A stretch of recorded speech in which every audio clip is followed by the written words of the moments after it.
love that beat. Good morning. Good afternoon, everyone.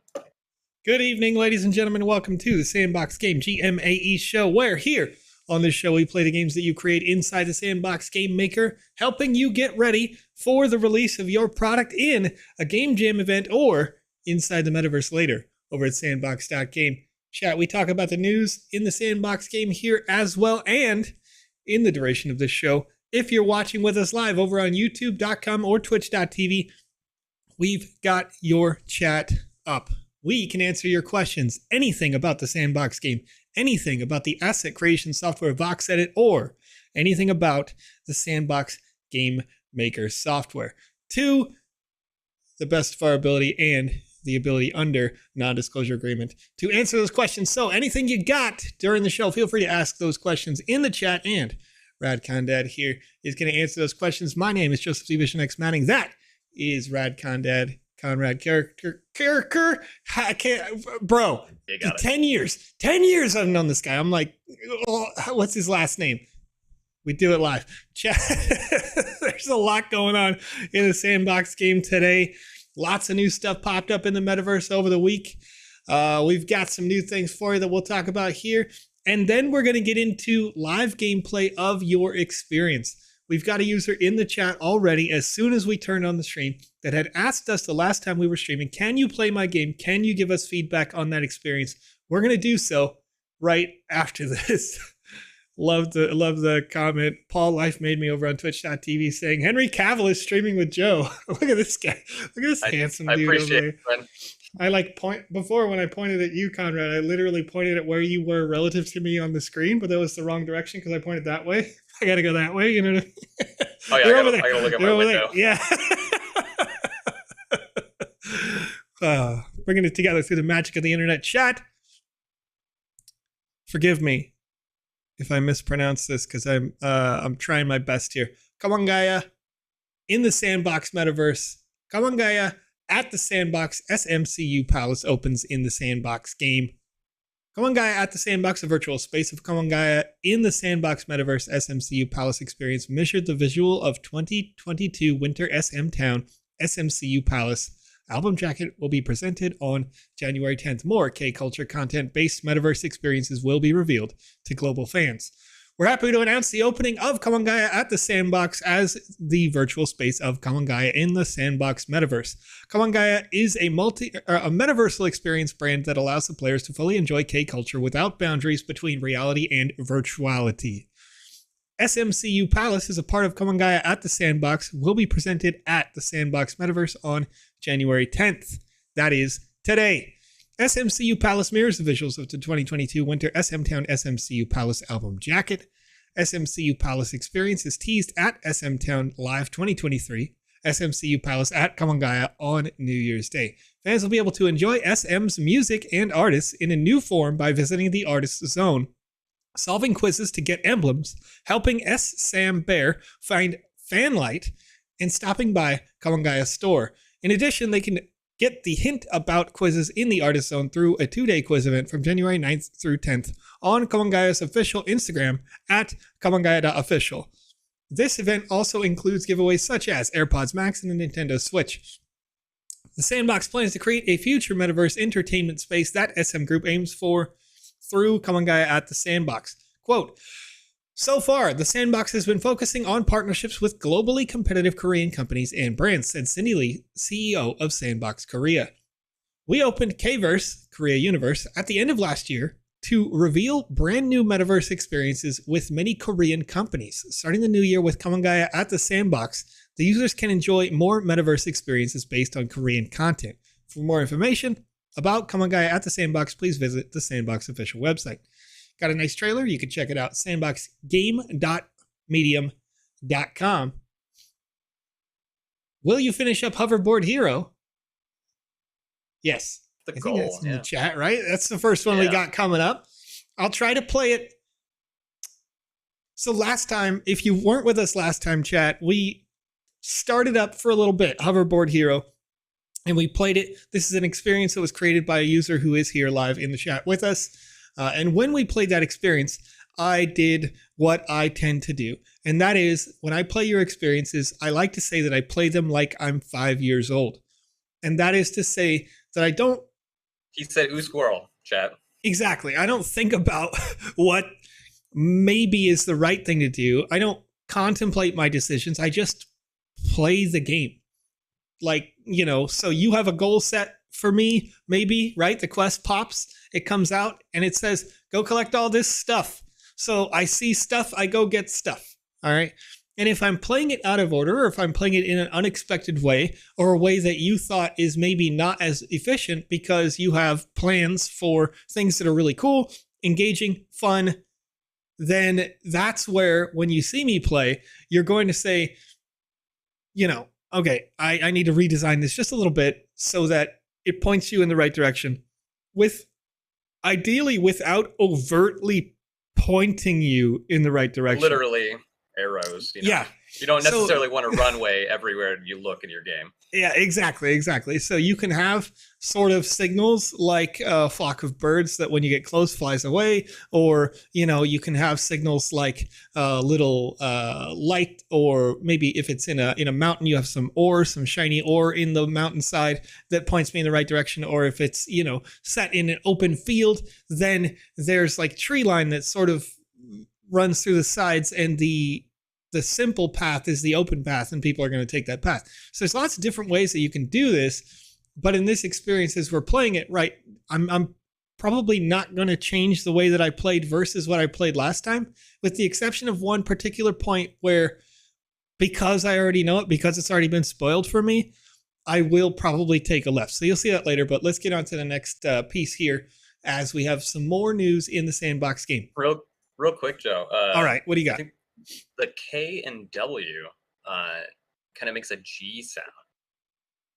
So it's more like GWANG. So I said I did too much k. It needs to be more like going guy. It's like a g. Going guy. Like a g. Yeah. Going guy or gonya. Correct us, chat. If you're out there and you're watching this later, right now it's after midnight in Korea, I believe. If you're watching this later over on youtube.com, please feel free to tag me at the Vision EX. Yeah, because I want to get better. I want to get better at your names. I want to get better at the way that we enunciate, not just the names of companies, but the names of people who are in the chat. When we highlight it and we translate it from Korean to English, we're still going to see it with English characters. So I want to know how to say that as best I possibly can. That way you don't have me coming through being like, Kawangaya. Ladies and gentlemen, I want to get better. All right. So I would appreciate it if you do that for me. It's fun. It'd be fun. All right. Next piece, posted January 10th, today. Learn about sustainability, play and earn in Regal Hotels Group's brand new experience in the Sandbox, Meta Green by Regal Hotels. The Regal Hotels Group launches Meta Green to raise awareness about sustainability and create a diverse green ecosystem. The experience will include several unique interactive landmarks, including an eco-friendly Regal Hotel, UOB Art Space, Hang Seng Bank's I said bank instead of bank because, Metaverse branch, and retailers such as City Super, Log On, and The Mills. Learn about ESG through immersive experiences and earn from a 50,000 sand reward pool. Regal Hotels Group launches the first green metropolis in the Sandbox with a brand new experience through a partnership with pioneering strategic partners, including Hang Seng Bank, UOB Hong Kong, City Super Group, and The Mills. The first phase of Meta Green is comprised of an array of eco-friendly facilities, including a green hotel, a shopping mall, an art park, and a green open space for performance. From the 12th of January to the 28th of February in 2023, experience different green-themed games and learn more about living in a green lifestyle. You will have a chance to play and earn sand from a total 50,000 sand reward pool upon completion of all quests at Meta Green. Reward claims require registering through the Sandbox's KYC process. Gameplay highlights are as follows. The first, eco-friendly hotel in Meta Green. I'm going to skip the middle paragraphs here. Learn ESG investment knowledge at Hang Seng Bank Metaverse branch. Enjoy your artistic journey at UOB Metaverse Art Space. Regal Cities Group Cross City Super Virtual Journey with Metagreen.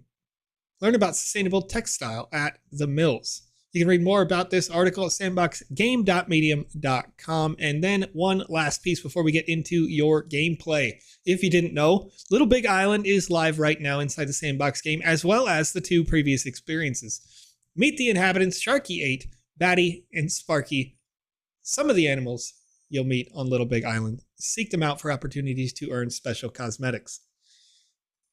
Chat. I'm into it. It's not a reading day for Joe. Clearly. I got in my own head about how I was pronouncing Gomangaya. Maybe I did it better that time. Mosquito Raid! Thanks for raiding, Mosquito. How's it going? Welcome, everybody. Man, let's play some Hoverboard Hero. Dux's Diamond Dash. This was listed by Fred and Ferd. Also created in partnership with Roxy Miguel in the chat. We've seen some of their content before.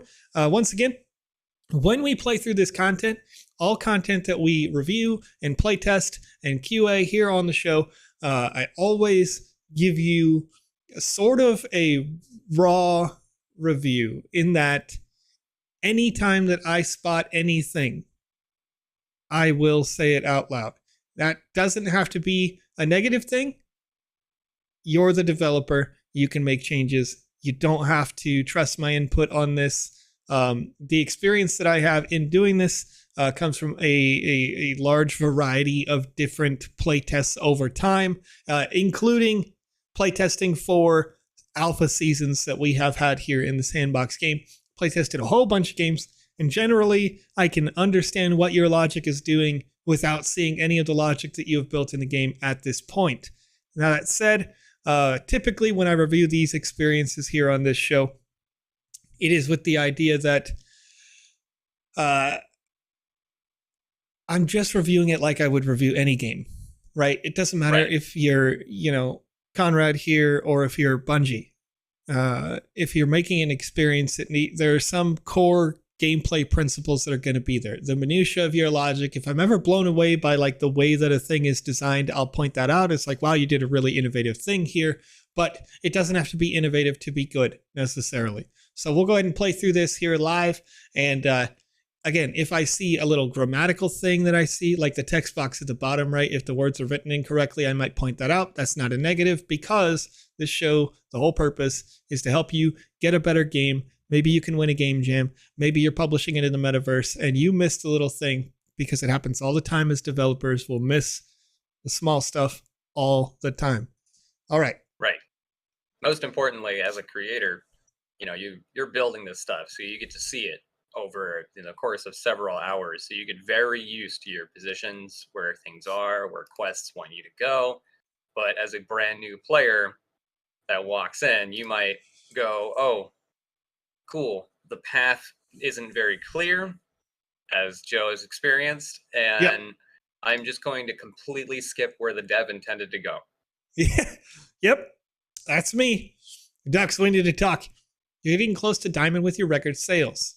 I memed about this previously, so I'm just going to blow through this part a little bit, chat, because the dev, they've seen me play this part already.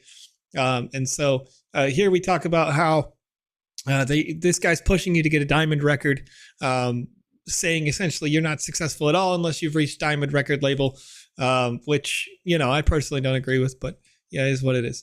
All right, we got a little elephant here, Missy Elephant.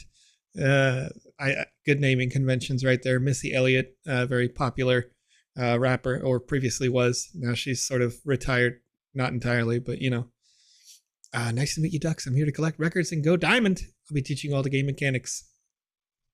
Last, also, I have this pocket portal. I'm here to teach you all the game mechanics. I don't like the word last here, because we talked about this on the last show. That you want to go either or, right?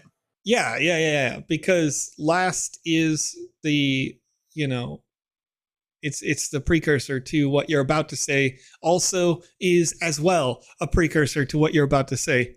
So you want to pick one, pick a lane. If it's typically also shouldn't go at the beginning of a sentence, but that's really like super high level English.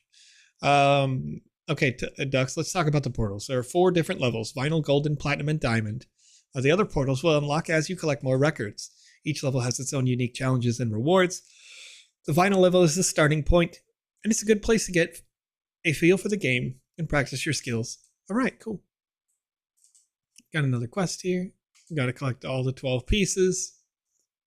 So we've got those 2 things kind of caught my eye right away. We still got speaking engagements, or so it seems, with both of these characters because of the logo that pops up over the head. So let's see if they happen in a loop. Yep. Okay, so they do happen in a loop. I would say in terms of, it's not a big deal. People will probably ignore it after they talk to them twice. But if you don't want people to talk to them twice, then get the speaking head bubble thing to go away after you talk to them. In fact, in this particular case, it's almost useless because you already had the yellow talk icon above the big bad wolf and not a speaking icon. And then you had the yellow talking icon above Missy Elephant here. Right. Also, what I would probably do to refine this a little bit, unless Missy Elephant is a multi-dimensional traveler where they're doing everything everywhere all at once, I don't love seeing them twice on my screen at the same time. So maybe make this one go away until you finish talking with this quest giver, and then this Missy Elephant disappears so that this one appears to give you the Rockstar Rebel side quest. That's or probably just make what them twins. Well, yeah, like maybe they have different names instead of the exact same name, or they tell you. Give some reasoning why it's happening on the screen at once, or remove them. Yeah. Okay, so last time I followed the arrows, but I wasn't necessarily compelled to follow the arrows. I am seeing giant locks on these different zones over here, so we'll go ahead and excuse me. We'll go ahead and follow the arrows, but we mentioned in the last show that the arrows aren't really necessary here. If you look at the top right of the screen, you've got it's a little bit covered right off the edge here, so I'll move it just to the side. See, that compass is pointing me north. So we can tell people to go to the, northeast corner to proceed. Like, teleport using the northeast teleporter to get your whatever record, to go gold, something like that. Give a naming convention to your zones and have them be like, oh, you need to go to Green Hill Zone in order to continue here. Get ready to go to the Casino Zone next. That'll unlock after you've completed your area. Yeah, because when you walk into these spaces, you can also give them a little bit more visual intrigue as well. Like, this is, as a single floor, if you want to differentiate these 4 different corners, then you could make it so that instead of this being arrows, let's go back and talk to Missy Elephant one more time so I can make sure I get. Okay, you got vinyl, golden, platinum, and diamond, right? So I assume this is vinyl, gold, platinum, and diamond, and you've sort of done that with the way that the roads are colored, but there's no reason to have this sort of like almost glass floor if you're going to do that, because you could make it so that there is a spinning vinyl in front of this over here. Oh, and yeah, and you don't have to have locks over the front of the other areas, because like as you walk up, that spinning vinyl could have a logic thing that says you're not eligible to go here or whatever it may be. But if it's this one, you don't need arrows because you got a regular vinyl, and then over there you've got a gold label, and there you got some platinum vinyls, and over here you got a diamond vinyl with a giant, like, and to make it obvious, because it probably looks pretty similar to a platinum, if I was to put a diamond vinyl over there, I would literally just make a huge transparent diamond asset. It doesn't have to be transparent, just make like the outline shape of a diamond, and the center is completely invisible. And then same way you have the locks done. I really like the graphic of the locks themselves, but I agree with that. I'd like to see like some representation of the record itself. So like to kind of riff off of what Joe's saying, maybe do like a colored vinyl for each section, and then have that be a part of the door to get through, right? Yeah. You could have a guard coming out and be like, "Oh no, hold it, player! You don't have nearly enough sales in order to get through this door," you know.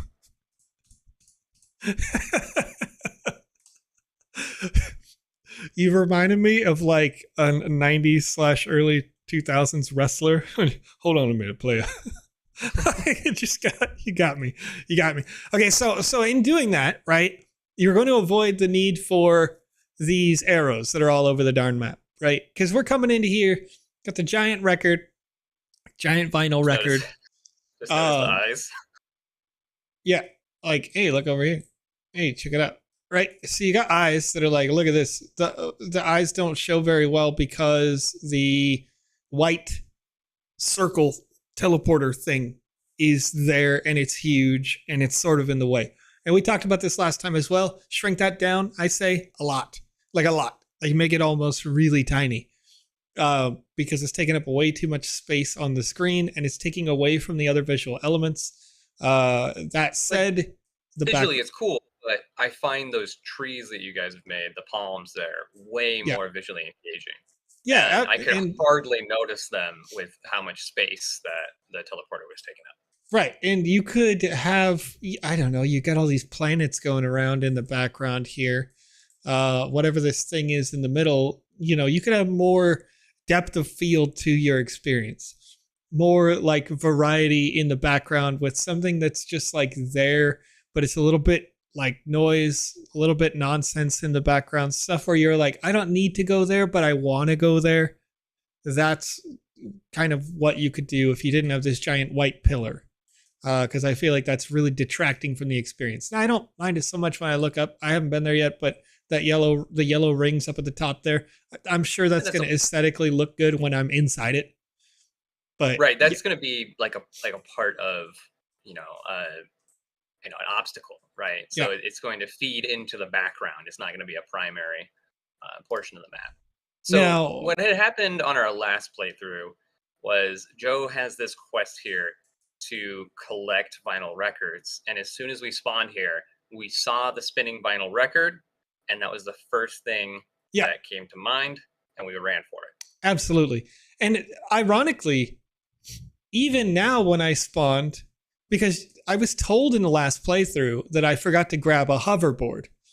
So Joe's old man brain, here's hoverboard. The planets have collision on. By the way, that's funny. Because they just pushed me up out of the ground. When I heard hoverboard, I thought of like Marty McFly, Back to the Future hoverboard, where it looks like a skateboard, but it floats. And I didn't realize that when you go down to the lower level, your character... Look, they were apparently supposed to be riding one. One of them spawns when you're down here. Can I jump on it? I can jump on it. Oh, I can grab it as well. And I drive off into the death. That's pretty funny. We got to roll back here and see their mechanics for hoverboards. Yeah. Right. And so it seems like possibly the hoverboard is going to do its thing for me, but that is an exploit that you'll want to work on, is the fact that when I came back after being near the hoverboards, when we'll spawn here, I can grab it and kill the, kill the character. Because I see that character, if I do go back, we'll check it again, as I'm sure when this quest is done, we'll have to go back there, but okay. We got a question in the chat from Adam Molecule. I'm curious to know how the raffle works for the alpha passes. Is it the amount of tickets a player gathers or just luck? This is in reference to our previous 3 seasons. Sure. Yeah, so it is kind of luck, but the amount of tickets matters. So Adam, let's pretend that you have 100 tickets and I have 100 tickets. You would be ticket number 1 through 100. I would be ticket 101 through 200. And if we're the only two people who are competing for a raffle, then the random number generator is rolled and number 98 comes up. Well, you had ticket number 1 through 100, so you are the winner of that drawing. And so as you're generating tickets for your potential alpha pass or any other sort of prize, even if you're among 100,000 people, you would be group 100,001 to 100,100, and if it rolled 100,050, you would be that winner. So that's sort of how it works. It is both. So both. Okay, so I did some dubstep. I went here. I interacted with this thing. Let's talk about interaction with this particular asset. If I don't have that shiny white series of rings in the background that's way too big, maybe I see the eyeball emoji that you put here that says, look at this, without needing the arrow. Just simply put it on the other side, because we spawned looking out, right? Yeah, you literally spawned looking that way. Right, that's why we got mixed up and immediately ran for the records. Yeah. So just put that in the opposite corner. That way it properly sticks out if you're going to have the giant pillars. But still, I would still put it in that corner, just that way your player goes, oh, look, a shiny. It's in the middle of the road, right? Well, and you can also do another thing with the Missy Elephant assets. They don't have any sort of like proximity-based text triggers, but they could. You could say, hey, listen, like look over here, over their head. Come grab a hoverboard, whatever it's going to be. So now we're here, we're driving. The arrow is attached to the hoverboard. Because you've used an arrow again, this doesn't have to be the case, but it's attached to the hoverboard. Oh. All right. Okay, I like this. So this isn't bad. In terms of mechanics, it's clearly going to give me some interesting physics. Can you jump with it? Yeah. Cool. I can expect that to come into play. It does allow for like nice minutia of movement with the mouse here. You have some good handling. Even if I stop moving. And I fell to my death. Okay. Dubstepping. I should have checked to see if different... okay, so all of the... Okay. All of the records respawned, but I still have the Rising Star Quest at 11 out of 35. So I'm guessing theoretically I could just continue to die and collect the same records. Let's go with disco and see how this is different this time. Okay, different music works when you grab different hoverboards, which is nice. So the way that they do that is having a proximity-based audio trigger on the device that is the hoverboard itself. But once again, I would avoid having the arrow attached, especially now because it could only possibly be confusing. No, I need that. I need that. See this record. Oh my gosh. Technically, you don't need the record because the No, you're right. Trying to respawn. That is true, but I need it. Mechanically, I would say the hoverboard is a little fast, but I think intentionally so. Because of the hoverboard speed, I would probably like to see the no records above these mailboxes, just because it becomes pretty darn difficult to do that. But what? What? Oh. Okay, so here on this particular case, you have your character was forcibly attached to the hoverboard, and a text prompt came up that said, hey, you did a great job because we completed the quest, and it automatically triggered. I wouldn't have it trigger in this order, but rather have... This is an interesting one. So you already have some logics that are attached to the hoverboard themselves when they are spawned. Why not have one of those logics be Missy Elephant who can teleport spawning in front of you, right? If the character can spawn in front of you, then they can give you the quest. Missy elephants should not be standing back here at the beginning at all. So I'll explain sort of what I mean by that. So we've got 2 here. Once again, I don't know if they're multi-dimensional travelers or something crazy like that, where there's just a billion of them and they don't even care. Typically, 2 of the same character sees himself traveling through time. It's probably bad for the timeline. Just a little, meme there. But these 2 characters can be prompted. Okay, I just got the whole quest from this character here. Why not have the hoverboard give you the quest? You're standing here at the hoverboard vending machine when we first start. This is just based on what I've seen from the gameplay around this zone right now. The hoverboard machine can give you the quest. You grab the hoverboard machine and it triggers an event that spawns Missy Elephant. The Missy Elephant character is now the one actually talking to you, because the vending machine is just going to say Missy Elephant on it. Missy Elephant character is standing there next to you, tells you all of the quest, disappears again, right?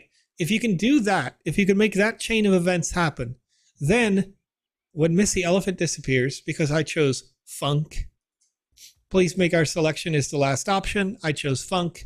I get this asset to spawn. Missy Elephant despawns.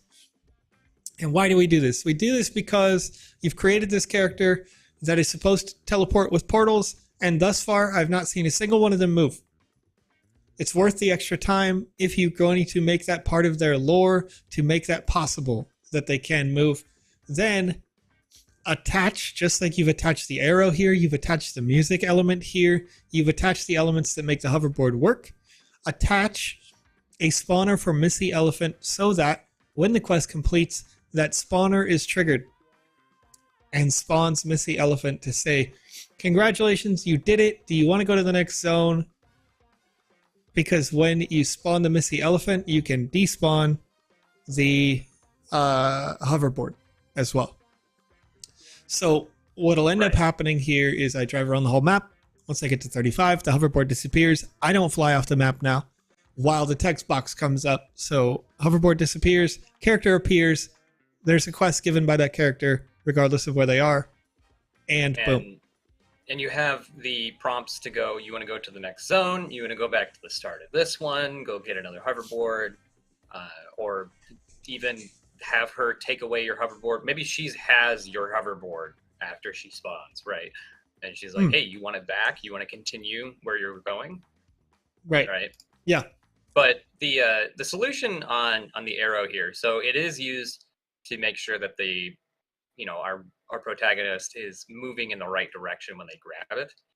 So you can have the initial arrow, but just like how Joe suggested to have a despawner for the hoverboard itself, after you grab the hoverboard, you can probably, correct me if I'm wrong here, Joe, you can despawn that arrow once it's been grabbed, right?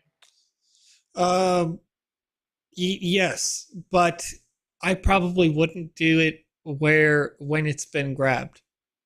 Just set the radius to very, very small on a thing that would despawn it as you walk up. So if you grab, what I would do here is, instead of let's assume that we followed all the things we've talked about. We moved the vending machine back over here, right? Because that's what you were talking about before. So if you move the vending machine over here, then we interact with the vending machine. Missy Elephant pops up, gives us the quest, and it spawns the hoverboard here, or it spawns the hoverboard here. Wherever it spawns the hoverboard doesn't matter, because we're now far enough away that we can walk up, and as we walk up, we know how to get on the hoverboard. The arrow's pointed us in the right direction. The arrow disappears as we walk up. Then we drive, and the arrow's not attached. It looks better, feels better, We can get off at any time. So we've done all that. Now we know that we want to get to the next zone.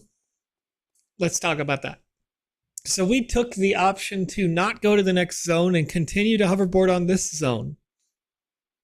But with that, we now don't know where to go or what to do, right? Which is you just talked to the elephant, right? You maybe. Let's see. Okay. There's the hoverboard vending machine. She's still teaching us how to do the vending machine. Tutorial. This was the elephant. Press E while on your hoverboard to dismount and get off. This could be helpful if you need to access a specific area or collect an item that's out of reach. Okay, not a bad tutorial. I had no idea, like, in gameplay. So if that's the case, then it should be something where she is telling you that as you are taking the quest to begin with. But she's given us a tutorial, and now essentially we may not know where to go. This Missy Elephant over here, a third one, will teach me about steering and controlling the hoverboard, but by this point I was already on it. Right. I got the quest that was in front of me immediately, so I'm never going to interact with this one. As a consumer, almost never would I ever work with that, because I've got the, hey, click here, arrows pointing me at this. This is where I'm going to start, right? Or I'm going to look at my quest and do what I did the first time, and that is to say, completely ignore everybody and go grab some vinyls. So we've got those two possibilities here. We've solved for a lot of them, I think, in the way that we've redesigned this initial piece. But again, we're thinking about, I don't know where to go. I'm here. I didn't take the go back home, quest. I assume now that the Missy Elephants aren't the solution, that we would just go through the portal, right? Oh wait, there's another one right there. There is another one over here. Newsstand Neon Dreams. Check the news scattered throughout the world. Different story about your journey to superstardom. Oh my God.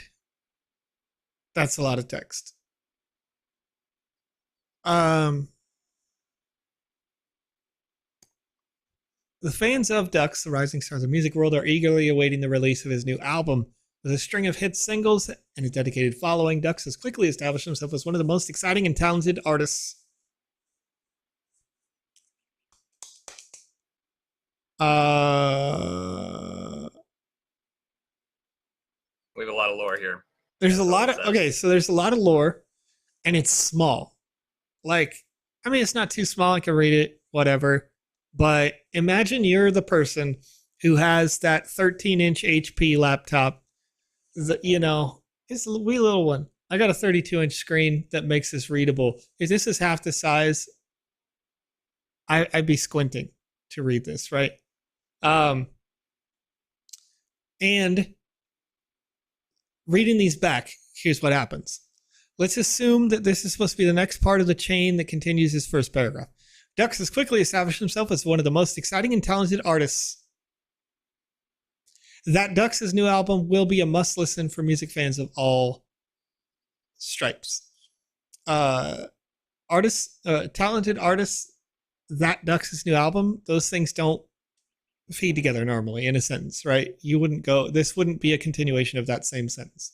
Most exciting and talented artists today, period. Dux's new album will be a must-listen for all music fans of all stripes, period.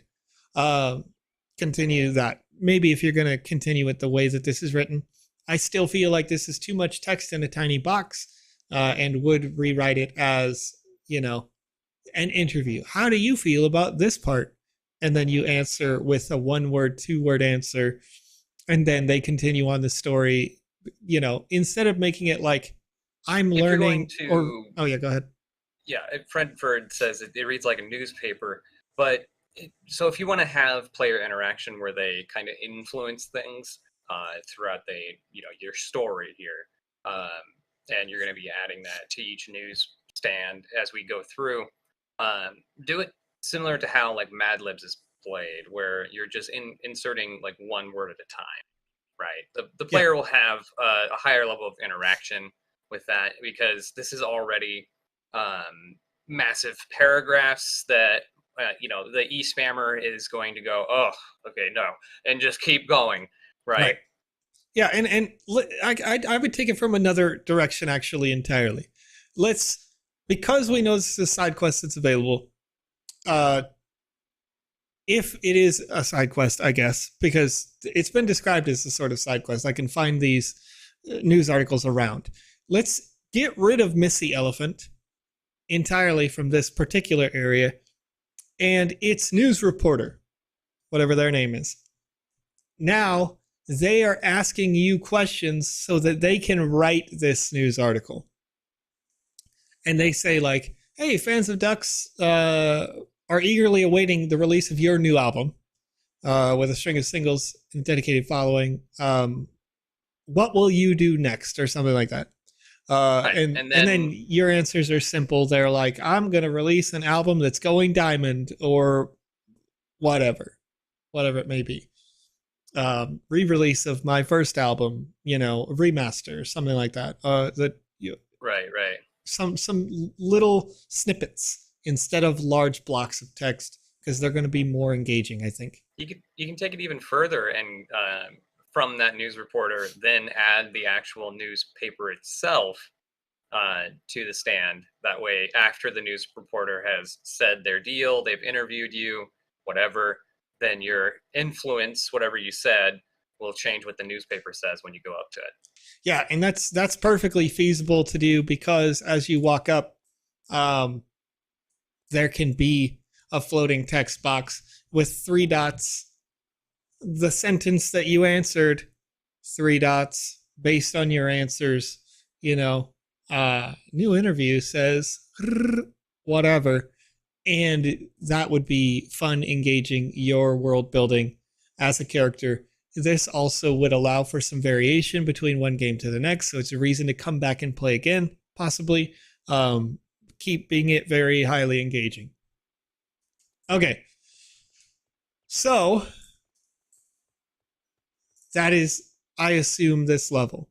I haven't gone through and picked it apart on the other pieces, on the inside, but you never know. Okay, so we got another hoverboard that spawned when I came down here again. I can once again ride it around. Maybe that's intentional, because you want to make it faster for me to ride. But this hoverboard performs differently. It's not moving based on my mouse inputs like the previous hoverboard did. So be interested to know like how you change that logic. And we do have one of these areas has unlocked. Missy Elephant is in front of it, so it is pretty obvious for what I should do. But okay, now the hoverboard's really actually slower than me running, so there's no reason to use it. Well, it's an auto run, right? Yeah, I guess, but you still have to control the up, down, left, and right, is what I'm saying. Like you still have to WASD in order to go to a place. It doesn't just take you to the next zone, which it could do if you put it, arrange it properly. If you just pointed it at this and you said go, then it would potentially auto run you to here. All right. Hey, Ducks, great news. You've collected enough vinyl records to level up to gold. You're making great progress on your journey to the top. Wow, thanks, Missy Elephant. I can't wait to see what's next. The gold portal is now open for you to access. In order to unlock the platinum portal, you need to collect 150 gold records. These will be more challenging to find, but I have no doubt that you'll be able to do it. Okay, thanks for the update, Missy Elephant. I'll get started on collecting gold records straight away. Only 6 more guns. I don't understand that reference.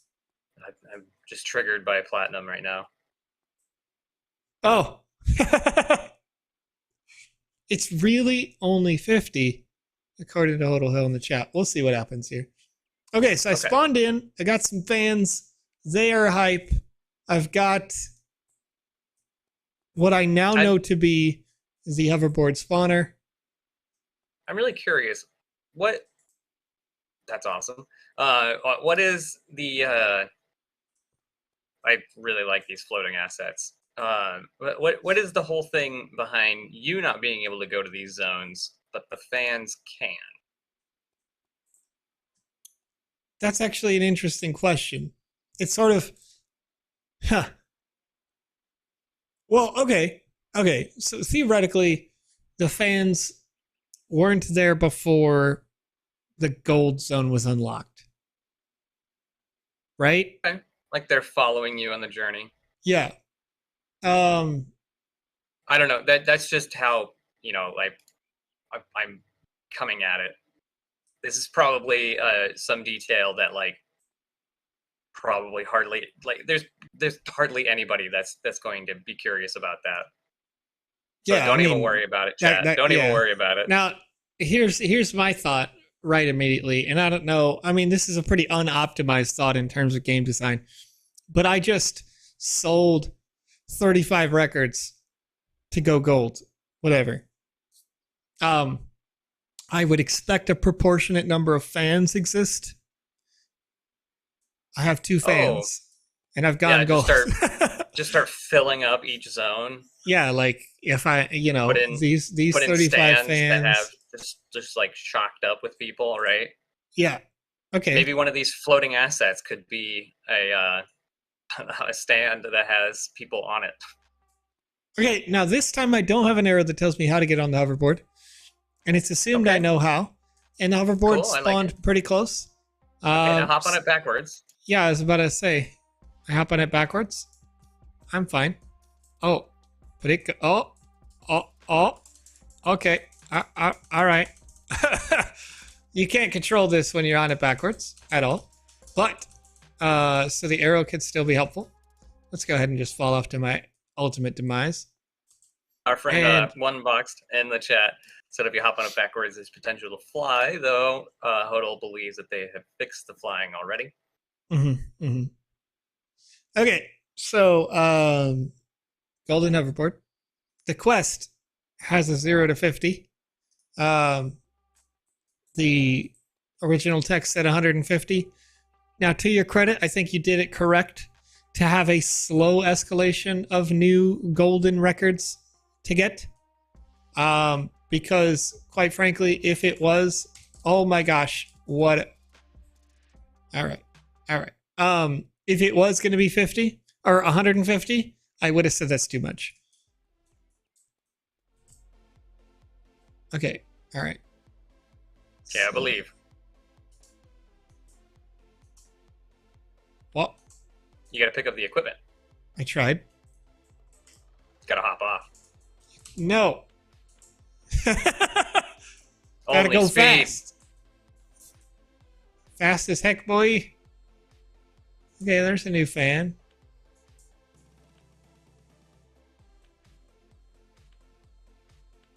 Ka-chow, Joe. Ka-chow. Ka-chow.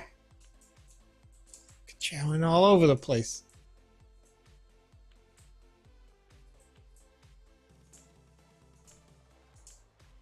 So it is possible to gear collect while on the hoverboard, as One Box points out.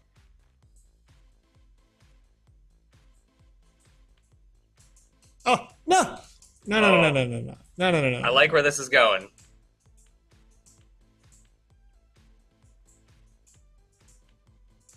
That's a satisfying ramp. Oh, yeah. No! Yellows did it. I'm bad. Okay. Another lap? I'm okay with this. I'm okay with these multiple laps. Right. Head back up there. No way, bro. You missed that equipment. Gotta get my golden vinyls. I see them. Dude, we need the tux and the glasses. Excuse me.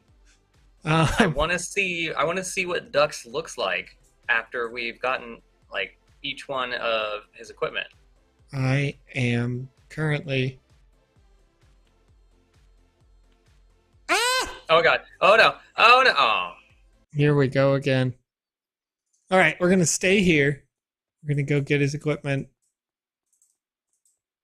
I don't think I can get it without a hoverboard. You can. There was a ladder I saw.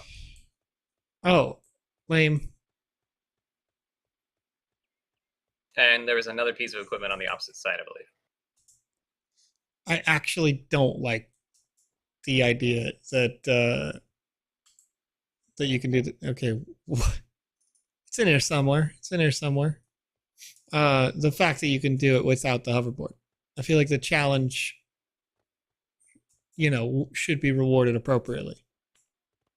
All of the... Oh, no. Save your battery.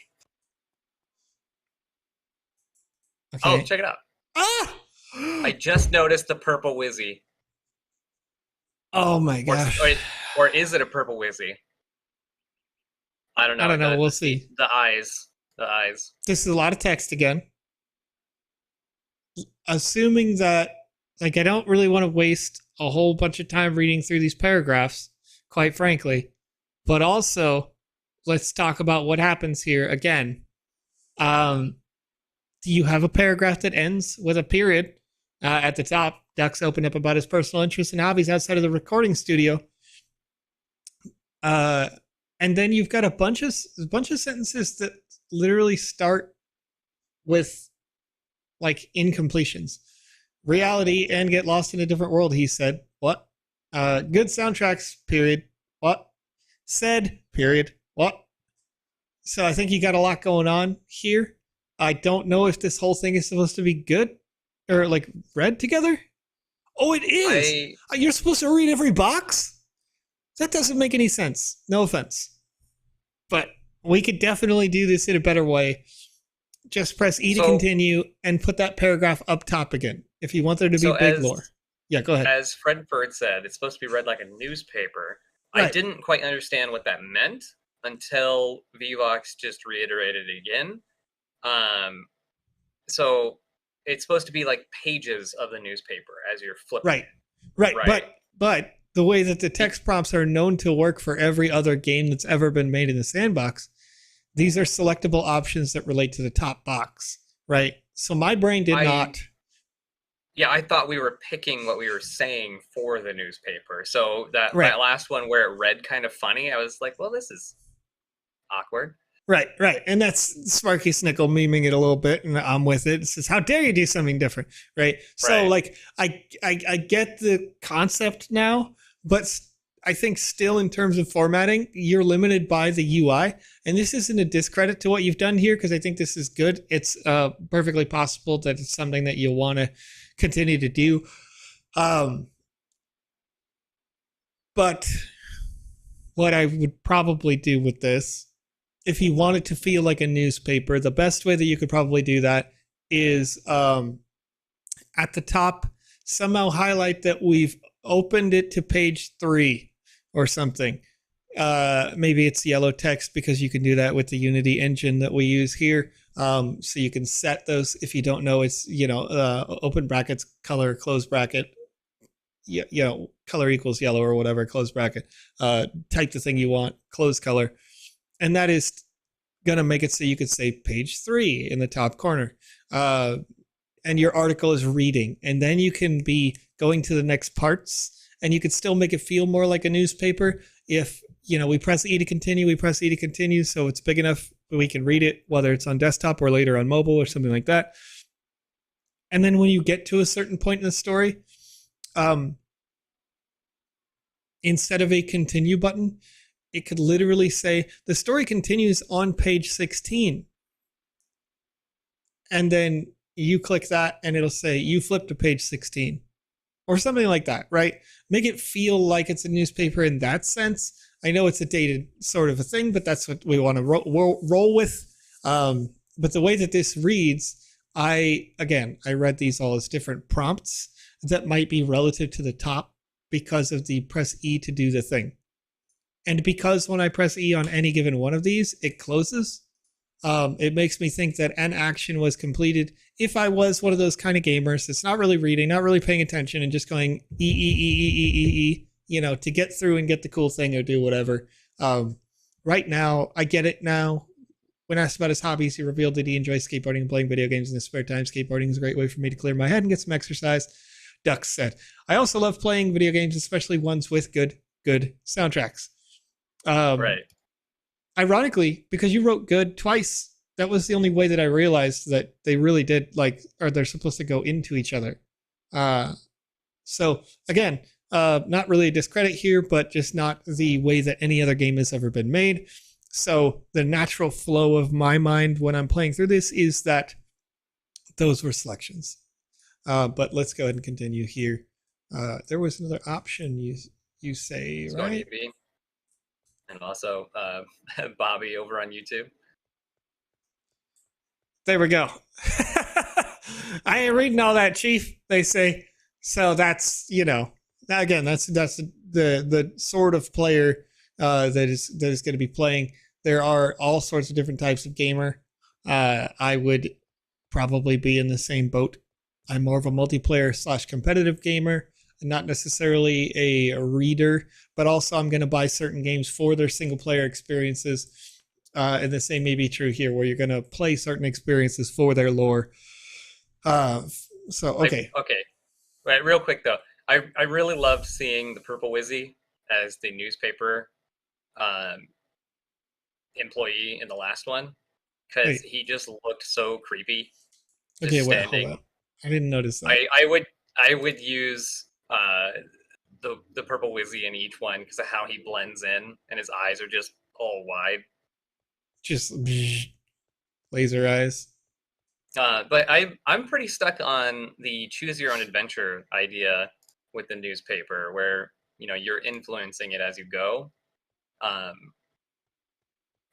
It'll take some extra effort, of course, like a lot of extra effort to make it work properly.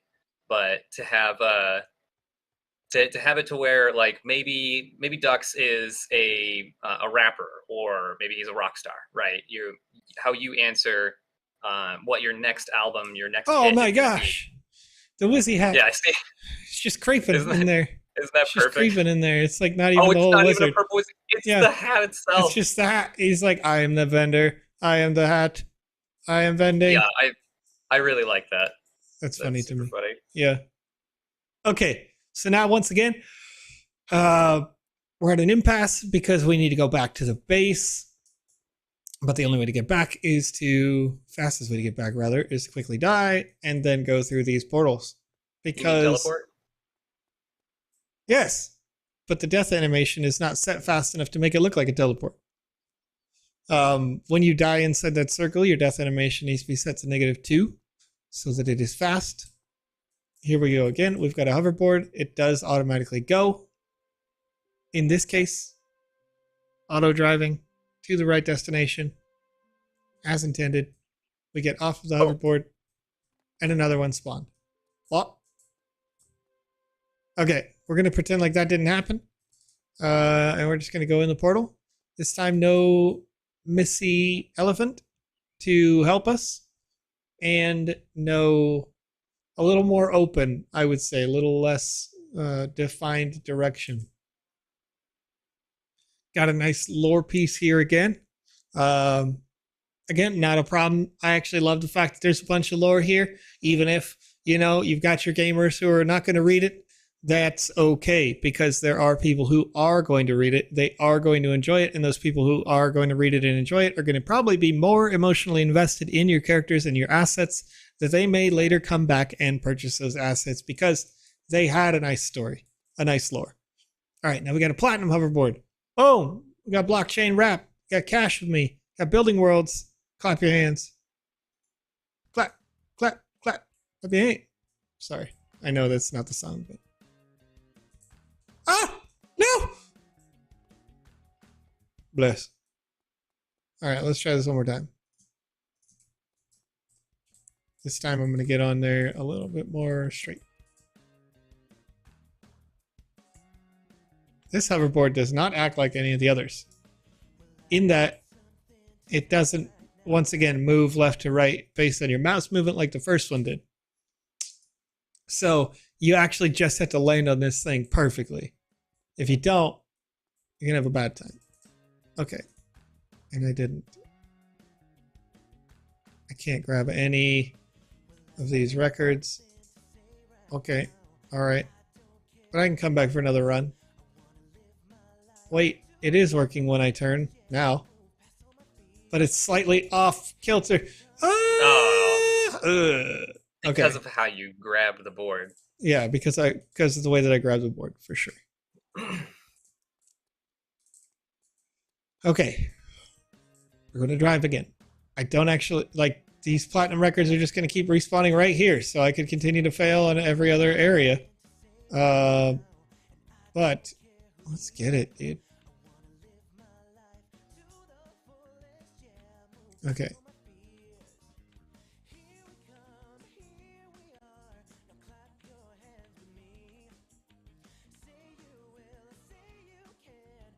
We're turning up. All right.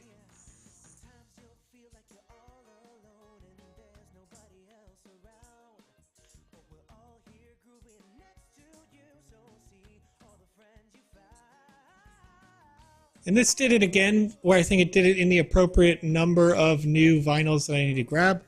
But I actually think this level is easier than the last one. Okay. So personally, not like a huge fan of this tier compared to the gold tier. The gold tier had nice variation where I could go do stupid, crazy things that weren't like hugely difficult. This could have some more of those like flying ramps here with more consequence because there's not a nice ground to land on. Something like that. You have to keep running forward in order to have the steering control. Otherwise, you don't have steering control, which is interesting. There are ramps, Fredenford points out. Are there? See there. Even on the left? Yep. Okay, let's try to. Hello. Okay. Oh. Boom. Nope. Oh, we gotta get I hit that. some invisible wall there. Let's try it again. Yeah. Totally remove those ladders that help players to get the equipment. No! Just let us suffer. Let us have to get down the mechanics of the hoverboard in order to be rewarded with the equipment. Oh, oops. Oh boy. All right. I did it all wrong. I definitely got on the hoverboard in the wrong direction. Blech. That was funny. Okay. Let's go back to blockchain wrap this time. Let's do something different. All right. So you probably want your tutorial, excuse me, to explain that you'll want to align yourself like perfectly straight up with your hoverboard. And every time I land on those, it's okay. I got a piece of the equipment again. But when I'm landing on some of these, I'm sort of landing sideways. Yeah, that I would agree. I would agree 100% with that. Your assessment there, Conrad, on the ladders. Get rid of them. Don't make it easy for me. And okay, so once again, we have the issue. I'm going to go ahead and say, well, I thought I said take me.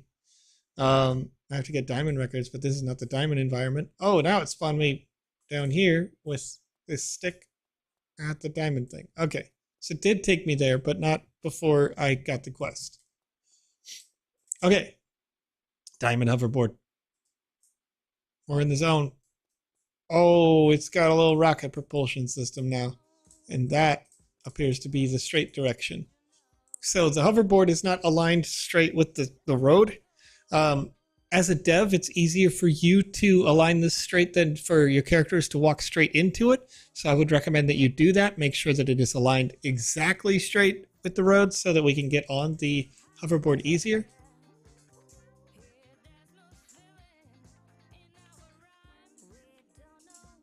Oh, I need that. There we go. Yeah, that's right. No! Oh! Okay, random. No! What? Oh, What? that Ah! sucked. No! The ramp literally threw me off. Wait. Some bumpy interactions there. All right, meta world. There we go.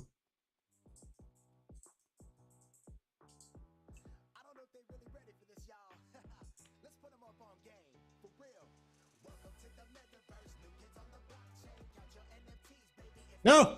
What? No! I don't like it. Oh, is that gear I missed?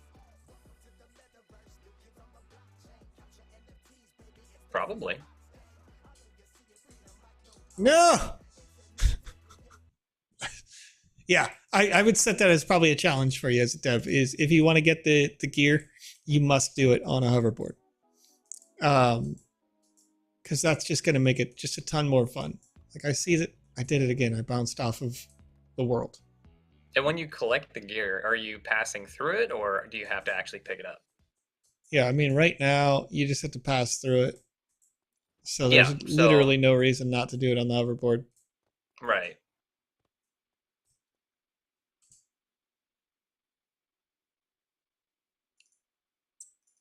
Oh, so there's like Oh, a series of items on each floor I do to like those fully load out shades. the character. Yeah, you gotta love the shades. Okay,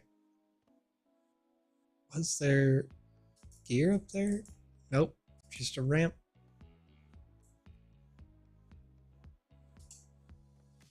Ah, Oh, I keep getting thrown down off of those ramps. So I think the ramps themselves must have some sort of like double physics turned on because yeah, physics. Oh, I know what it is. I know what it is. You have physics turned on the actual ramp, don't you? No, oh, okay. maybe not. I'm wrong. You got a ramp under the ramp. Which Okay, is smart. that is smart. That's the right way to do it. Fred and Fur just said in the Twitch chat, which is our dev here, the trouble is when you hold W, it can be a little unpredictable. Also, if your system has any lag, the mechanics go much slower and the jumps are much harder. Yeah, so the issue that we have here is when you don't hold W, you don't have any minute control over the vehicle. So I can't actually like steer without holding W. So I have to like what? Like let go of W once I'm on the right path. There I didn't jump far enough. So yeah, I mean that's something to play test, I think, in order to keep it fun and interesting. Maybe just a little bit fewer ramps if you're going to continue to work with this inconsistent physics. Because the hoverboard is super fun. I think it's a great idea. The way that it plays is playing well, but at the end of the day, I think yeah, there's definitely some stuff to be worked on. I got to get more diamond records so that I can get the bridge to the middle of the area where everybody celebrates and says I'm awesome. So let's go. I really like the use of like the actual like the idea that it's a hoverboard of this style because how you get on it is fitting to how you grab things in Sandbox. Because like I would love to have like a hoverboard that's like in that Back to the Future stylizing, right? Or it's more like a skateboard or a snowboard, right? Sure. But just it wouldn't look right. Yeah, you'd pretty much have to replace your whole character with it. Right. And we've seen that done. But you don't get the mechanics of having like extra speed or something like that while you're going around here. Yeah, and so yeah, because of the way that this is ironic that this level is like way easier than which one was it? The Gold. Platinum had the straight line. Gold had it like I think gold was the most fun because it kind of had forgiveness for the way that the ramps were, but the ramps were the design, right? The ramps were like fun to do. So maybe that's a way where you can sort of make up for the questionable physics. So I bumped off of that asset as I jumped. I don't know. I don't know, Joe. He's got some ramping difficulty here. Wow. Uh, but it's possible. Oh, yeah. I'll be here all week. Slightly off center. It's possible to do sort of what you've done here, and if you have, rather than, falling into the next floor, if you have a floor under this, I keep running into the assets as I pick them up because the assets physics are turned on instead of them being based on proximity, just picked up. So the asset physics should probably be turned off. You can still pick them up with the physics off. Because I keep accidentally hitting them. Like you'd be able to get some extra jump height if I just spam jump. I bet you I could off of one of these records if I hit it at the right time. But anyway, so we've seen a lot of very small stuff here in this experience. I want to kind of get through to the end just to know that I'm getting it all. But I think obviously at its core, the way that it's designed is fun. It's fun in the same way that Crash Bandicoot was fun. There's a good variety of games that have had similar style in terms of their play speed and the way that you grab things. I like the fact that it's doable in 3D space, but it just needs sort of constant iteration and testing and playtesting until it feels refined. It's harder to do, of course, with the no-code engine than it is with a coding engine if you're a coder. But at the same time, once it's done right, you're going to be the only person doing it right. So yeah, I mean, this is really good. This is super unique. I'm invested, so yeah. Yeah, and it does this thing too that that's really nice in that Conrad said all the time, like, don't do fetch quests. You know, don't do the go grab this. But because the grabbing this is fun mechanically, I think that's okay. I think it's doing that correctly. Right. If you're going to go grab stuff, it should be fun to be grabbing it. It should be difficult. It should be, over time, of course, difficult. But yeah. Right. This is an example of the fetch quest being a part of the, the exploration, which is what I say with fetch quests all the time. Is it should be used to show off your world and to be kind of like a background piece, whereas the primary function of this game is to show off the world and is to run around. And they've done the fetch quest in a really unique way. Oh, no. And we die again from. We got the quest again. Yep, we've leveled up. We sold all the records because we bought them ourselves. And now I'm a platinum diamond recording artist because I bought my own records. And I have some exciting news. The bridge to the concert venue is finally finished. Everything is set for the big show. All you have to do is put on an unforgettable performance. I can't believe it. All my hard work has finally paid off. Can't wait to get on that stage, do a performance live. Oh my gosh, Joe. Come on. Doing it live. Get your stuff together, my guy.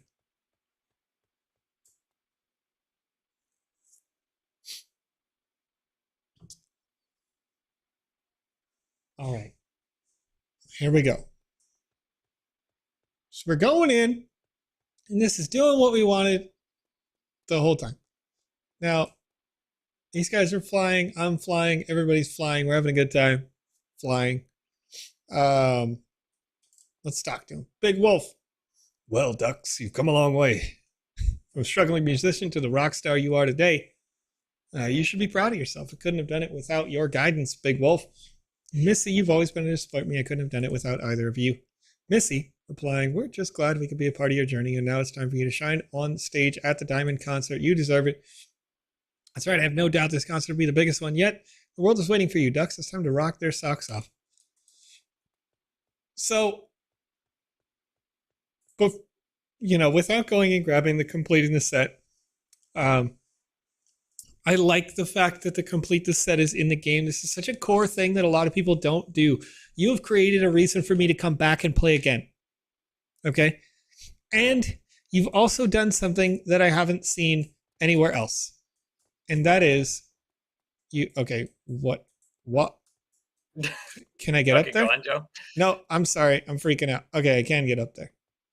And that is that you have all these nice emojis out here. Yeah, and I love the emojis floating over the crowd. Yeah. As if it's, a meta space here that people are commenting on, and they're a part of the chat, right? Right. And it says something on its own without having to have this big chat bubble because I walked up to the fans and they're woo or whatever, right? Can't wait to buy your next album. All those things aren't really necessary because we've got all this love here. All right, so let's play some songs. Song 4. Start the concert. Victory. 7 out of 8 quests. This experience, let's because it's fast and it's fun. I think if you can fix the way that the lore is conveyed, through. It's a long process based on what we've described here, but go back on the VOD on YouTube, watch it again, however many times it's necessary, because I think if you could fix the things that Conrad and I talked about here, you've got a game that feels like a game, right? And it's a tough thing to convey, I guess, but it's weird. different. It's weird to say it like that, but I get what you mean. So there's a lot of experiences put out there that do the fetch quest thing that just feel like it's a ride to completion. It's not even something to necessarily enjoy. It's more of like a slog because of how the mechanics and the logic were made. But this was well done. It's very pretty. And yeah, it feels like a game because you have ramping difficulty, you have lore, game mechanics are at play here, and man, it's skill-based play. Yeah. Okay. So here's my like overall. If I was going to say I want to make this a challenge for you to make it within the confines of what it is, to make it a perfect game, I would make every layer where the ground itself is the album that you wanted to get. Then I did notice that, Roxy. Oh, nice. All the NPCs in the stands are from previous games that they've made. Yeah, that's a great use of assets because and you see this in other games as well. Not just in the Sandbox game, but in other developers' games. If you have an asset and a resource that you have used for something, whether they be a main character or a side character, it's always great to reuse them, put them in the crowds of other places, especially when it's something like a concert and they could come from all over the place to come together for this event. But I had it personally, if you do the thing where mostly the game challenge comes from leveraging those ramps that you had made, and that sort of thing, and you're going to give the player forgiveness by allowing them to fall down and have to go back to get back up and get back on that like ramp track to collect your vinyls. Change the way that the vinyl looks to an outline of a vinyl, like so it almost looks like a CD, I guess, but it'd be like a neon circle on the outside that is white for the base album, and then it's gold, which is an emissive yellow ring. And I'm saying this all to come back to the first point here. I have my record player right next to me, and here's a gold vinyl for you. There you go. So just do that. Yes. So then what you can do is you have these, and they look different, but you do that so that they contrast against the ground, which I believe should be a vinyl of that color. Instead of squares that you're working with here, if you make them rounded, it's going to obviously be a bunch of different tiles that you're going to slowly like round off on the edges. But if you make that rounded, now we go around in a circle and you start focusing on making sure the mechanics work well while holding W and using your mouse to have finesse with your movements. So that's the thing that you want to play test over and over and over so that you get a really high quality experience. So you've got, when we get to the vinyl level, it looks like a vinyl floor, and you go grab the vinyls, and you can grab it using the same sorts of mechanics. If you do the storyline things, story beats we talked about before, the contrast between the vending machines sitting on top of the vinyl is going to be really good. It's going to be obvious we need to interact with this vending machine to get a hoverboard, and you don't have to necessarily have that teleporter. Don't give people the option to stay on the levels. Give people the option at the end here to not trigger a victory, because if this is in the metaverse, you don't want to trigger a victory that's going to say exit game for a player. Right here, once you finish the concert, it'd be like, oh, you blow away the crowd, everything's amazing, you did a great job. Now, about those tux, whatever, right. About those collectibles, I better go back and go get those. Yeah, exactly. And so you do that, and then your player goes back to, oh, well, which level do you want to teleport to? We want to teleport to the vinyl level. We want to go collect all the vinyl pieces. Because if I trigger this victory, I can't possibly go back to the beginning where that like vending machine was that had all of these different components of the glasses and the boots and the jackets and the pants. And I have no opportunity to continue to go back and finish quest number 8. You could just make a, like a portal or just some way to interact to say, like, would you, like, do you want to send ducks onto the next adventure, right? And that will trigger your victory screen. Yeah, because this is already like the final, like this is a finale. You did a good job of like letting the player know that they did a good job. Yeah, it feels like a celebration of what you've done. Another way that you could translate this, if you want, for like the teleportation stuff, is that here on the stage, you could have, front left, a vinyl, a small one, looks like a regular vinyl spinning there. Front right, a gold album. Back left, a platinum. Back right, a diamond album that spins there. So those ones you wouldn't pick up, but you would interact with them to teleport to that layer, possibly. So anyway, all that said, this is a really good experience, and I think it is very much worthwhile to continue to develop it, because when I say that you made a game that feels like a game, what I mean to say is this is a game that was fun and doesn't feel like, it feels similar to, it feels like it is in the Sandbox ecosystem, but it doesn't feel like every other game that's been made. It feels like something that I would want to see in an alpha season, so that, obviously refined, but I would want to see this in an alpha season because it's just fun to play. And this would be a game where I would refer other people if they asked me, what should I play because I want to have fun? I would say, go play this in a more refined version. So I think this is very much worthwhile putting time into, not just using it for the Warner Game Jam, but really taking it to the next level. Because if you have this refined and you submitted this for a Game Maker Fund, I think you might actually get it. So good job, really good job. And I'm into it. Keep working on it. All right, so what do we got next here, Conrad? Well, I'm going to put a form in the chat here in just a moment, but we are going to be playing Game Jam WMG Music Life. It was on page 4 of the draft gallery. Okay. And I just noticed over on Twitch that I have a bunch of messages. If you guys ever want to message me directly, I will check them a lot faster if you send them to me on Discord, politely less faster if you send them to me on Twitter, and almost never here on Twitch. So please send them to me over on Discord and or Twitter. I'll do my best to get to you guys.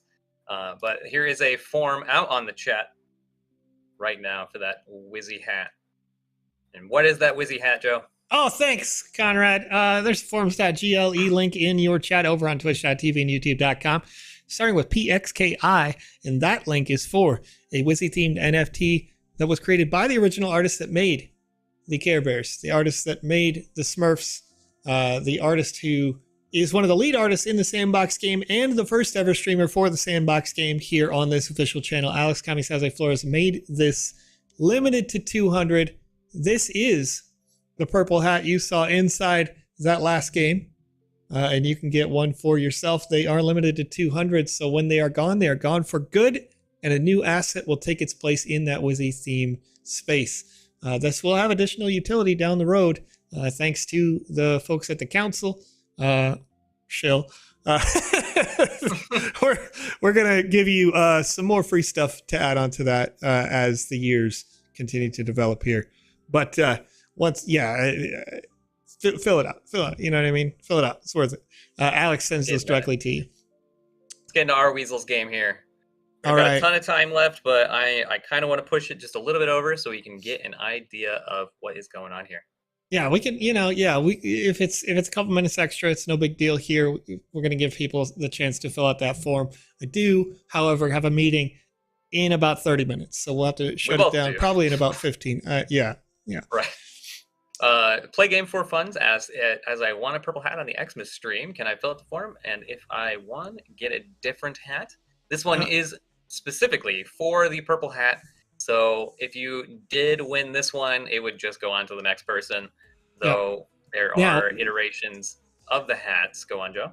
When we release another, like once all these purples run out, play game for fun, you could win a different color that is later created. We don't have any others of the blue or the green or other iterations of the Wizzy hats because, as is the nature with NFTs, they're limited. So when they're gone, they're also gone for us. But nonetheless, when the next color comes out, you can absolutely enter for that. All right. GJ, WMG Music Life, immerse yourself in the life of an ordinary musician who dreams of performing at a concert. Okay, so right away, it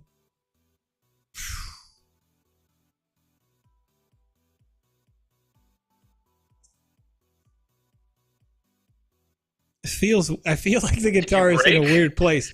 No, I'm thinking about if I had the guitar like actually physically strapped to me, would I ever turn it upside down like this on my body?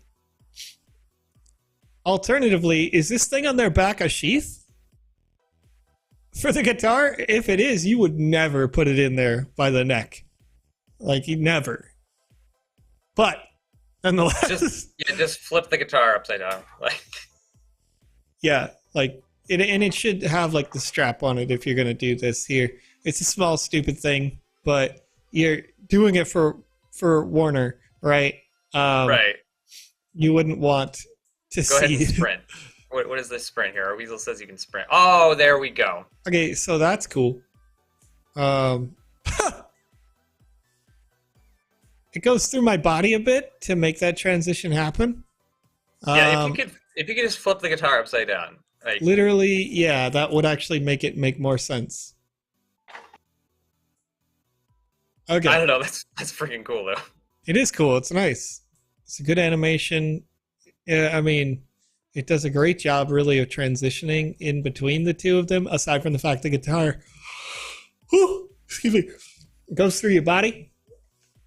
Mystic Meadows. Let's go. Yes, Karthik, we do have it on the list. We're trying to get through everything. This past week was quite eventful for Joe and myself, so we weren't able to do the GMAE, but we're getting back on the grind, and we'll be going through these Game Jam games for you guys over the next few days. All right. Today's the main concert of the year. You need to improve your studio and record one more track for the upcoming album. So take this gold card and go to the store. Good luck, bro. Mike and Jane will be waiting for you. Okay.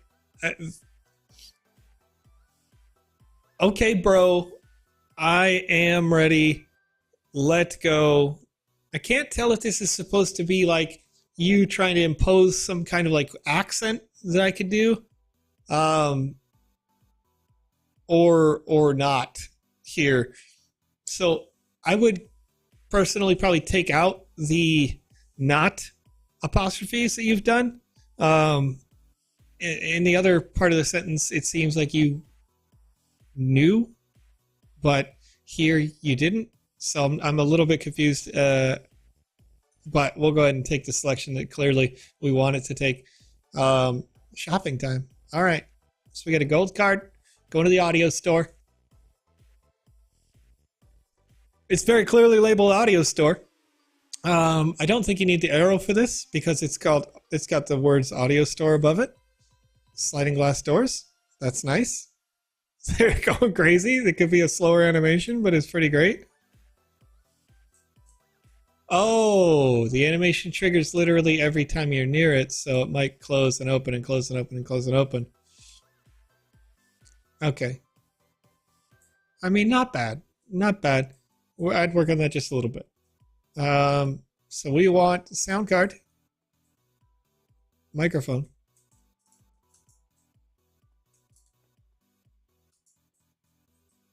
Yeah, this madman is just jumping on the shelves.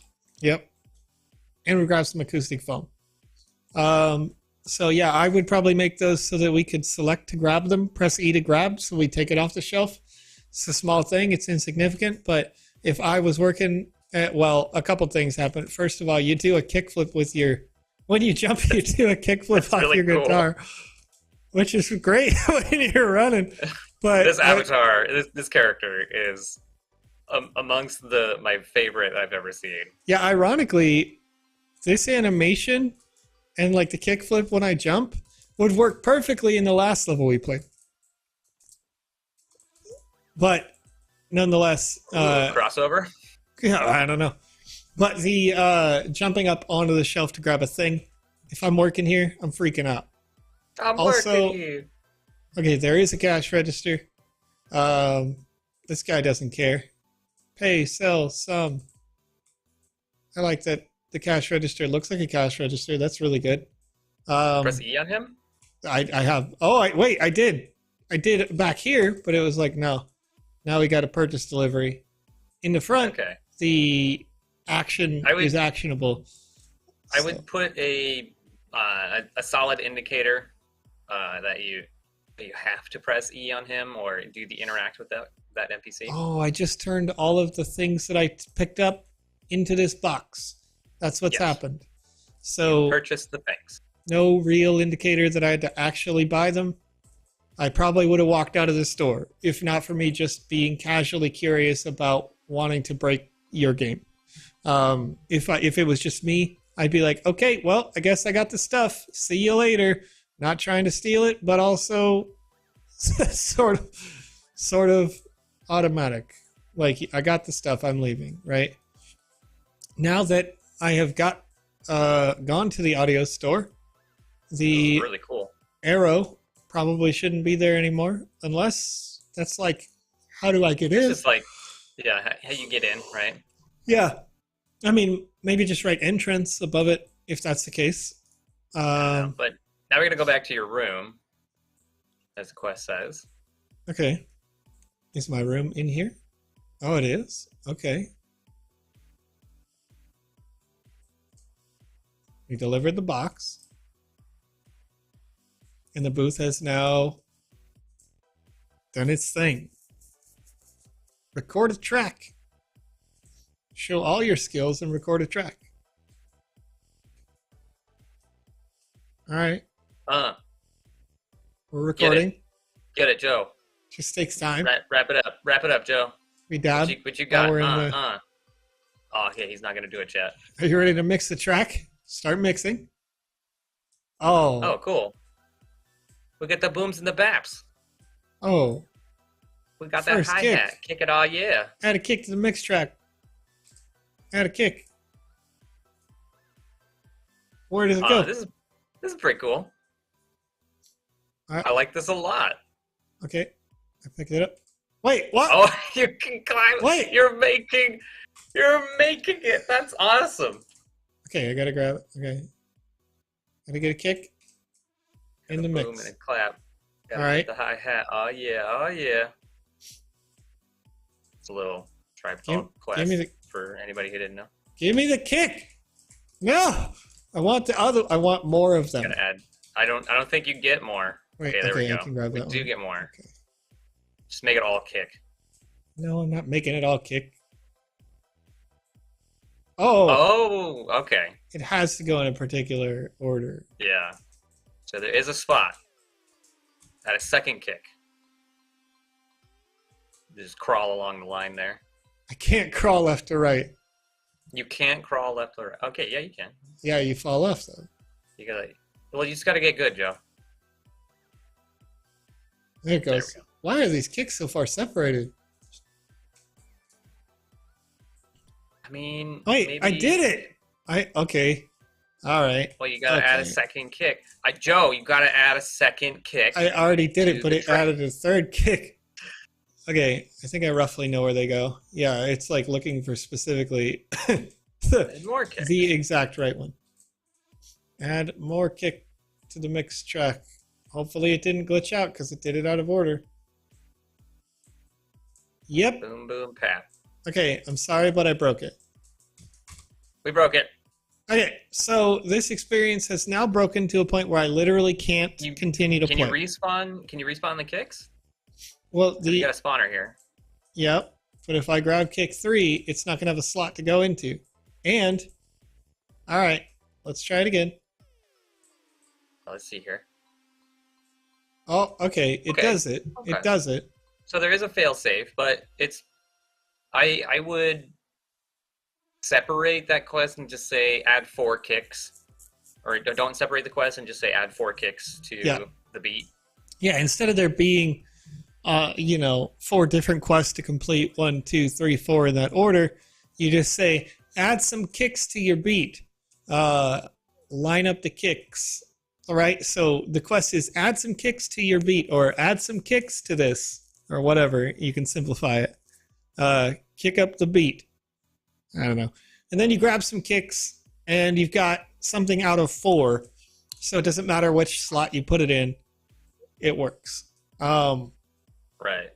I appreciate the fact that all the kicks align with the top bar. That actually shows the beat. So that's going to go, okay, now it literally says need more kick again. So I got to do step number 4 again. I think that's this one.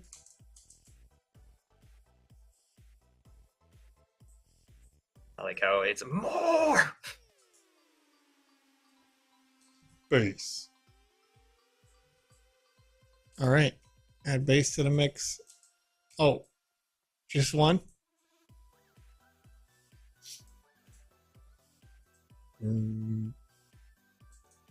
Oh, that's oops, all bass. Wub wub. I like how the equalizer does kind of match. Yeah, that's what I was saying. Yeah, the equalizer's similar. It doesn't match now that I put down the bass, but we're not gonna. Hi-hats.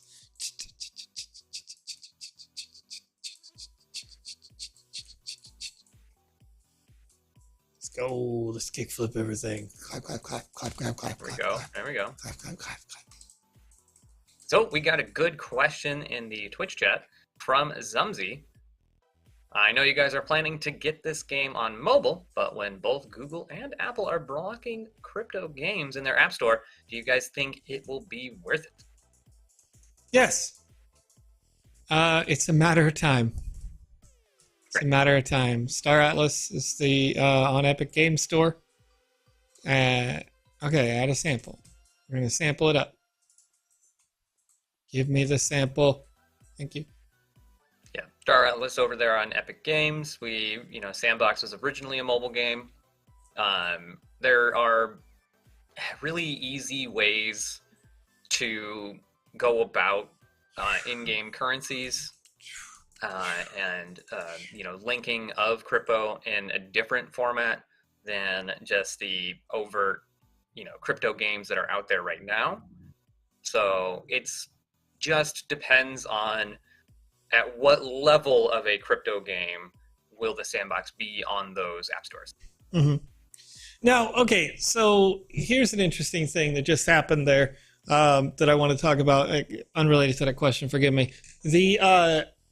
When I made the sample, when I made that beat, there's almost no reason why you couldn't have designed that around an actual beat that would happen. Did you? Well, our Weasel just, or our Wheels, I call him our Wheels. Our Weasel just asked, did you have the music turned off or down? It was at about 40% or so, but I could definitely hear that it wasn't different. It's this music. What I would like to see there is the if you're going to have the actual sound wave like translating, typically when I see it on an audio editor, it doesn't look so much like a sound wave so much as like just an increasing and decreasing blob, if that makes sense. Like it's thick, mm-hmm. It's gray on white, and when it's taller it's louder, right, generally.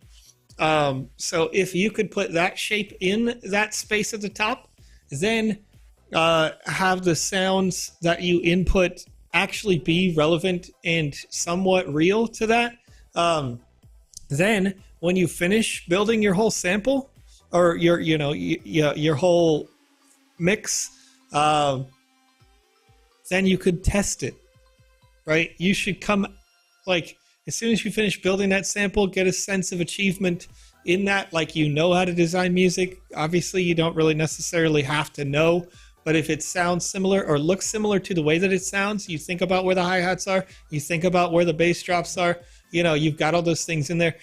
Then you finish the last step that says put in the sample, and you have a listen to it. And there's a proximity based audio trigger there that plays the song. That's not the song we hear right now as the background default, but whatever you just made. Just a quick little thing. And there's already so much different audio in here. That's going to get more advanced when we get into 0.8. But I think you've got, I think you've got an opportunity for it to just be a little fun with that. Hey, I heard you will perform at the concert today. Today will be a very cool evening. Typically, I don't think a person does that where they say today back to back. You need as many people as possible to come, so you need to buy advertising on billboards. Great idea. All right, billboards. First advertising. Find an advertising agency to buy billboard space.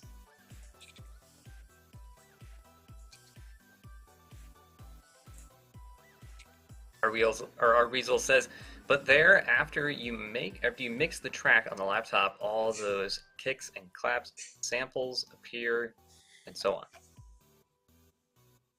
Sure, like on the screen? Yeah.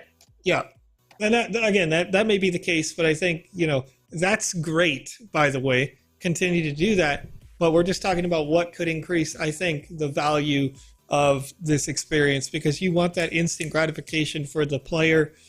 So if they can hear the thing that they just made, that maybe you're the reason why you inspire a person to get into making music, because they see this experience and they built that sample, and then they're like, wait, it actually does sound like the thing that I see here in front of me. And that is going to make it, again, your experience be super engaging.